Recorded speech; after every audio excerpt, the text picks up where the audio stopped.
In this video, I want to show you guys how you can start or bring a brand new digital marketing agency from $0 to $10,000 a month.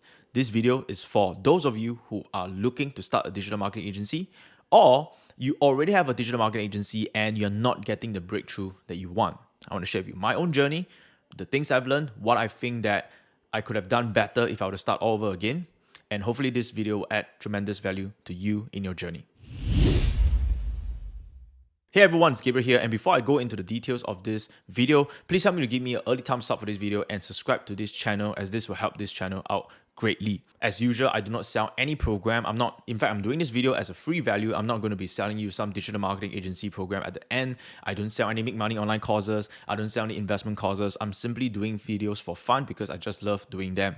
The only thing I sell is a digital marketing software that helps business owners and service professionals capture more leads and generate more sales. So if you do not need any of that, then you can just enjoy the content and give me a thumbs up. So I want to first of all share with you guys my journey of starting out a digital marketing agency. Okay, this was way back in the day, a couple of years back, when before digital marketing agency was the cool thing to do. Right now, everyone is doing that. And I want to share with you guys why I'm doing this video in the first place. And again, I have nothing to sell you. The reason I'm doing this is because recently I have done anonymous Ask Me Anything on my Instagram, and I received a lot of questions about how do you start, right? How did I start a digital marketing agency, or people who are stuck in the agency right now, they're serving clients, but they're not happy, they're not making enough money, or, they're overworked, they're burnt out. And so I realized that, having been through that journey, I think, it is obligation on my side to share my journey to help those people who are just starting out like me years ago. That's why I'm doing this right now. And by the way, if you want to, you can actually follow me on my Instagram at Hey Gabriel Wong. That's where you can ask me any questions you want. I am very active over there. So let's start off with my journey of how I started my agency and what was the things I've learned and how you can actually apply them to kickstart your journey and to reach the 10,000 a month goal faster than I did. And as well as the mistakes that you can avoid, okay, so that you can reach your goal faster without all the pain of trial and error and the things that I had to go through. So when I first started on my digital marketing journey, that was a couple of years back. I think it was like 5 to 6 years ago right now. We started out really because it was out of nowhere. I was running a couple of businesses and it was failing. In fact, one of the business that I started, I had no clue on what to do for that. I had a seminar company and I had like a cafe. And long story short, the seminar company was making money, but the restaurant not so much. We lost about $800 over $1,000 in that business alone. And so eventually I stopped running that business and I decided to just focus on the seminar side. When we're doing the seminar, we also hit a ceiling in there because when we were running seminar business, we didn't have a very good offer. But what we realized we were very good at was that I was running ads to generate leads for my own seminar. But because I wasn't able to convert those leads very well back in the day, I thought, why not I sell this as a service to other seminar companies, other education companies on how to generate leads for them. And so that was really my journey at the beginning. I was just trying out different kinds of audience. I was serving property clients. I was serving insurance clients. I was serving, people in the seminar business using lead generation. So that was how I started lead generation. Because I had no background, no portfolio, I was just testing around different platforms. I wasn't able to find a niche that I could own or find a niche that I could be well known. And because of that, I had to play the competitive price of, just running Facebook ads for people. And also because it was just Facebook ads, there was no other things that I was doing. It was a very competitive market. There was any other people can run Facebook ads. And so the competition was big. I was not able to charge a lot of money. I remember back then when I first started out, I was charging only like $500 to $1,000 a month. And you might think that's pretty awesome, right? I mean, 10 clients, $1,000 a month, that's already $10,000. But the things that we had to do was a lot, and the dropout rate was big because there was a lot of competition, right? There will be another guy who can offer at a cheaper price, and this person will go to them. There's no loyalty in there because I wasn't able to niche down to a specific market. And so it's really by kind of like a stroke of luck, or I would say it's a blessing, that somehow we realized that we stumbled upon, seminar. We started to do well in seminar, and we started to develop skill set to serve the seminar market. And because of that, our name started spreading. People started to come to us because of seminar. And we started to do very well in there. And because we realized that when we niche down, we're able to find very specific problems that seminar companies were facing. Like for example, because when you generate leads for seminar companies or for education companies is not just generating leads for them, you also had to ensure turn-up rate. And so we created a specific set of systems and solutions to help them to increase turn-up rate. And then, what if the closer can't convert sales at the seminar? So we developed a set of systems to help them to convert more sales on the back end, follow-up system, follow-up emails. And so you see, all this was very specific solutions towards a very specific market. And because of that, we became well-known.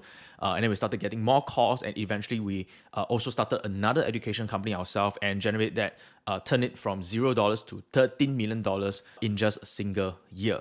Because of that, we started to expand wider, because once we nailed down a niche, we started to expand wider, and I started to go into property. I think I at least have 3 clients right now who has crossed $1 million a year commission with our system. And then we went into insurance. And then long story short, now we are going more into traditional business, local business, brick and mortar business. We started to expand to different niche. And because of that, we are able to charge, $5,000 to $10,000 per month, not including setup fee, which is a setup fee of $30 over $1,000 to $50 over $1,000. And my agency today has grown to well over $3 million a year. And this doesn't include all the partnership deals and all the deals that I get from people hiring me as their CMO. I get a share in a couple of companies where I get profits. This $3 million doesn't include that. And so what did I learn from this journey that I went through? The first thing that you got to do is, I realized that whenever people ask me, why are they not making money with their digital marketing agency? The first question, or the first guess I always say is, you are serving a generic market and you are not niching down. And most of the time that's true. That means they are doing what we call like lead generation, but they did not niche down to a specific market. So here's the first key that you have to learn. The money is in the niche. When you are generic, there's more competition, it's red ocean. And whenever you're in the red ocean market, you are playing a game of competitive pricing. And so, you can lower your price, someone else will lower their price, someone else will lower their price. And so you don't necessarily get the maximum result for the most minimum effort that you put in, because you always have to undercut, lower your costs. You cannot hire people to do things for you. And so normally people who are in this market, in the red ocean market, where it's super competitive, and that's usually a generic market, they will usually, even if they are making money, they usually get burnout. And that was what happened to me at the beginning. And so what we did was that we niched down, right? We niched down to a specific market and we become a specialist in the market. And that's what you want to do. I just talked to someone on Instagram. I was having a DM with him. And I asked him, what niche are you serving? And he said, no niche. He was just doing lead generation for all kinds of stuff. Lead generation for restaurants, for insurance, for property, because they saw us doing that right now, and they are doing that for themselves. But what they didn't realize was that we didn't start out doing so many niches. We started out with one niche, which was seminars. We did very well there. We make a name for ourselves before we move on to property. And then we make a name for ourselves there. And then once I figure out a system for you to run by itself, then we move on to insurance and then now local businesses. And so what most people missed out is that they see what we have now, but they didn't realize that the journey we had to go through was not to serve a generic market, but to niche down one specific market at a time. And so if you are starting out, you want to make more money with the shortest amount of hours, you have to niche down. People are willing to pay more money for a specific skill set than a generic skill set. So let me give you an example here. If you are just a digital marketer and you generate leads, probably you only can charge people $500 or $1,000 and maybe a minimum setup fee of like $1,000 to $2,000. Anything more than that, you're gonna have a lot more competitors that can charge cheaper than you. For example, I'm a digital marketer for lead generation for salespeople. Okay, that's not the most niche market that you can serve. But if you were to serve a market and say, I am a digital marketer, I do lead gen for salespeople, right? At least now you're not as generic as someone who just do lead gen for everyone. Now you are doing for salespeople. Then maybe you can charge $1,000 to $2,000. But if you niche down even further and say, I do digital marketing lead generation for a company that sells golf softwares. Now that's a very niche market. But if you can be the one to do that, right, you have very little competition. Because if I run a company that sell golf softwares to golf, country club, for example, and I need to generate leads, will I choose someone who is generic lead generation marketer, or will I choose someone who specializes in helping golf software companies to grow? Now, of course, that's an exaggeration, right? I do not know much about the golf software market, but the point I'm trying to make is that people will pay more money for a specific solution. If you can do that, you probably can charge $5,000 to even $10,000 setup fee and charge a very good $5,000 per month retainer because you have a very specialized skill set. So this is again like a big difference between like if you're sick and you go to a general practitioner, how much is the consultation fee? probably $50, maybe even less than that. But if you have specific problems, right, you have neck issue, you have, head injury or whatever, or a back issue, normally they'll send you to a specialist, right? And guess what? This specialist, just with their consultation fees alone, it is usually 3 times, 4 times, 5 times, sometimes even 10 times of a general practitioner. Why? Because people are willing to pay more money for a specific problem. So right now, if you're not making money, one of the main thing is because you are in a very generic market, you haven't niched down to a certain market. So you want to find a niche that you can become a category king there rather than being in a red ocean where there's so many different competitors and it's very hard to make a name for yourself over there. Second point is that when you find a niche like that you want to serve, sometimes you do not know exactly which niche you want to serve. So what you want to do is to focus one at a time, right? So you want to, let's say for me, I went to seminar, and then after that I went to property, and then I went to insurance. Now, thank God for me, I was able to figure out seminar. And so I was able to tweak the systems and use it for property, and tweak some of the system and use it for insurance and financial planners. And so I was able to do that. But I have seen people who served the first market, it didn't work well for them. They just simply changed market. There's nothing wrong for you to change market. Let's say if you serve restaurant and you realize that restaurant is not really a market that you want to be in, right? For all kinds of reasons. Maybe they don't have, there's not enough money there, or maybe there's too crowded there. There's already a couple of people over there who are already dominating the category king. There's dominating a restaurant lead generation in your country. I think like for Singapore, I think there's already a few category king for lead generation for restaurants. So I will not probably go into there right at the start because I'll be competing with someone who has already made a name for himself in that market. So what I want to find is a market that nobody has a name there yet, or at least no one is very well established in the market so far. Don't be afraid to change market, but you got to do it one at a time. You don't try to do 3 market at a time, because if you try to do 3 market at a time, all 3 markets has different specific problems, and it's hard for you to focus and to solve these problems, right, by coming up with unique solutions. If you are if you're splitting your attention to 3 markets, which means that if you're only 100% attention, you're only putting 30%, 33%, 33%. And what's happening is that there are some people out there who's doing 100% in this market, 100% in this market, and 100% in this market, and you're competing with people like that, right? How are you going to come up with a better solution when you're only putting 33%, competing with someone who's putting 100% in that specific market? So do it one at a time, and don't be afraid to give yourself a deadline, right? 6 months, I'm going to serve this market, and if I don't like it, I'm going to change it. At least give yourself a proper deadline, like 6 months to a year, right? Don't just give up and leave in just 1 month. So for us, we serve every market. Took us about 6 months to 1 year to serve every single market and make it good, and make a name for ourselves before we shift to another market. The third point is that you want to develop specific skill set in the market and create portfolio for yourself at the beginning by charging it for free. So I can't stress this enough, that I think most people want to make money right away, but they forget that in order for you to be a specialist, in order for you to make good money, no one becomes a master by reading a lead generation book in 3 days. No one does that. You only get good at something not by reading, but actually doing it, right? You're not going to get good at push-ups by reading books about push-ups, right? You get good at push-ups by, reading the right form is important, but more importantly, the execution, actually doing it. And the more you do it, the better you get at it. I cannot stress this enough that, people want to go out and start charging people $5,000, $10,000 a month with no experience. Now, that's likely not going to happen. There are some exceptions. There are some people who use fake testimonials and fake case studies, which I highly recommend you to not go there. Not only is a question of ethics, long-term reputation loss, it's not worth that short-term benefit. Okay, that's not what you want on you. And so I've seen people done that, right? Because they didn't want to put in the work. They took other people's testimonials and they use it as their own. And then eventually they got found out, it became a bad reputation. People and negative things spreads about you faster than positive things. Okay, so don't go there. And so what I did at the beginning was that when I was selling the seminar company, even property, right? Even when I was serving the seminar company and I got good at that, when I went into the property industry, people don't know me there, right? So I can say I did well for seminars, but people say, but I do property, right? What if your seminar system doesn't work for me? And so there's always this question of what if it doesn't work for me. And so every market that we serve, and that was how I started. I started charging for free. Like I literally look for some people that I believe there are some gaps that I can work for them.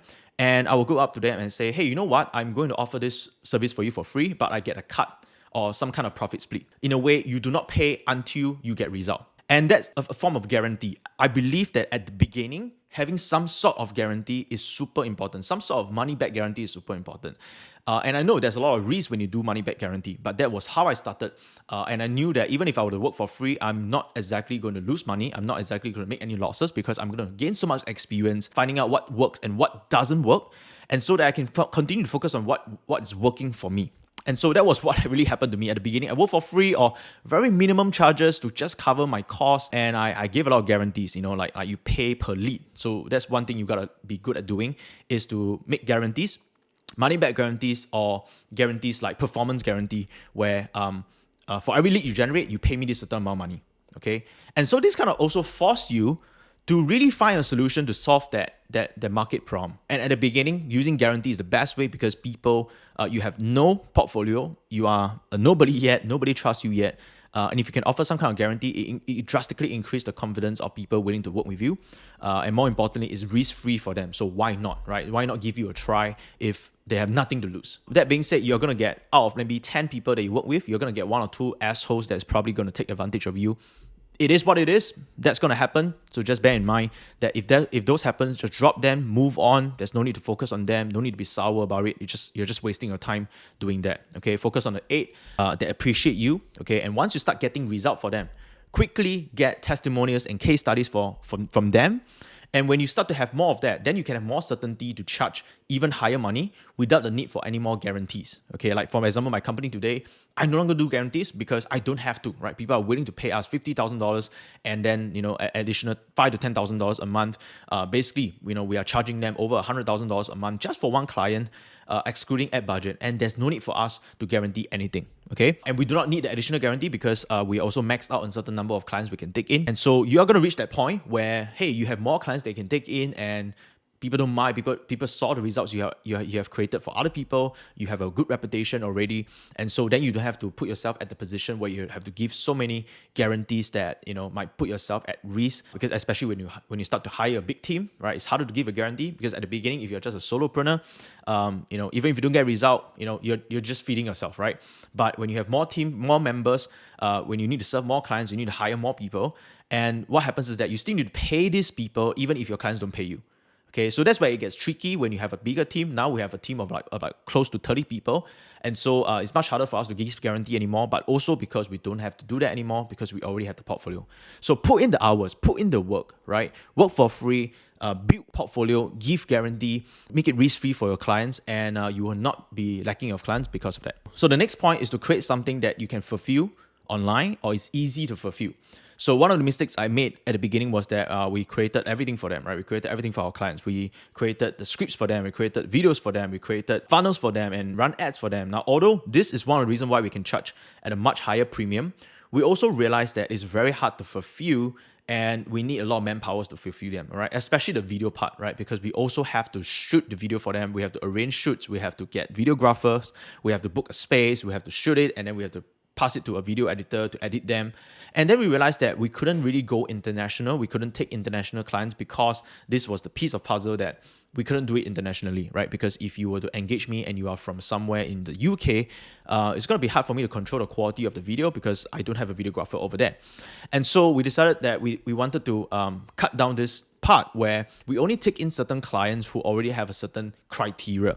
Okay, that means they already know how to do videos themselves or they can actually outsource the video themselves. And all we're going to do is just give them a script and then just to get them to outsource it to a videographer to edit them. We fulfill things that we can fulfill online. Like, for example, creating a funnel. So I could sell to someone in the UK or in Canada and I can still create a funnels for them because it's all online. I don't necessarily need to be down there at the location in order to fulfill those products. So that's definitely one of the things I've learned is to create something that you can fulfill online or it's easy to fulfill. It doesn't require a lot of manpower to fulfill something. And I realized that I was able to sell more funnels than just selling videos, for example. Okay, so again, I'm not saying that videos are not good. I'm pretty sure that there are ways that you can become a category king there and you can create a system that you can churn out video faster. I totally get that part. All I'm saying is to find an offer or create an offer that's easy for you to fulfill. What's easy for me may not be easy for you. What's easy for you may not be easy for me, right? Because I don't have video background, and so that become a harder part that was preventing us from scaling. But we are very good at funnels, so that became something that was easier for us. So right now we are creating different offers where we are charging $10,000 just one time, $10,000. People pay us for a month, and we are able to create a simple funnel for them with simple copy and design, and then that's it, right? And then of course, if they want to retain us for a retainer, we can create video ads online for them. That means it has to be a different arrangement, and they have to send us the video for us to edit. So we become, we set a stricter criteria on what kind of clients we can bring in so that we can fulfill it easier, right? So if you can do that, right, if you can niche down, you can become a specialist in an area. You can create an offer that's easy to fulfill online, right? It's easy to make $10,000 a month because let's say you're able to create a funnel with copywriting and charge $10,000 for that. All you need every month is just 2 simple clients and you hit $10,000 a month. If you do ad management, right, and you are a specialist, now again, right, if you do ad management, if you're a generalist, you're too generic, you only can charge $500 a month. But if you are a specialist, I only do lead generation, Facebook ads for insurance financial planners, then you could probably go to the $2,000, $3,000 per month mark. And all you need is just additional 3 to 4 clients a month and you hit the $10,000 mark. Okay, so again, it all falls back to going to a specific niche, putting the work, giving some sort of money back guarantee at the beginning, creating an offer that is easy to fulfill. You can easily get 3 to 4 clients a month and you're able to generate pretty good cash flow for yourself. And lastly, I think I do want you to understand that agency is a great cash cow, but usually it's not an end in mind. So a lot of people think that agency is a great business, but to be honest, agency is a very heavy manpower business. It is usually not a business that you can really exit for a big amount of money. I know there are exceptions of that, but usually it's a much harder company for businesses to acquire you. So there's also lesser exit plan, and you also don't see agency listed on the stock exchange, right? So there's very little exit plan for an agency business. So every business serves a purpose. I believe the agency is a great cash cow because you're able to charge a lot of money and you're able to, it's more like a cash grab at the beginning. But also, agency is a great way for you to create a marketing department, because if you were to create something that you want to scale, let's say you want to create a product that you want to scale, like recently we started creating our own software we want to scale, it was so much easier for us because everything that you want to create, you need a marketing department.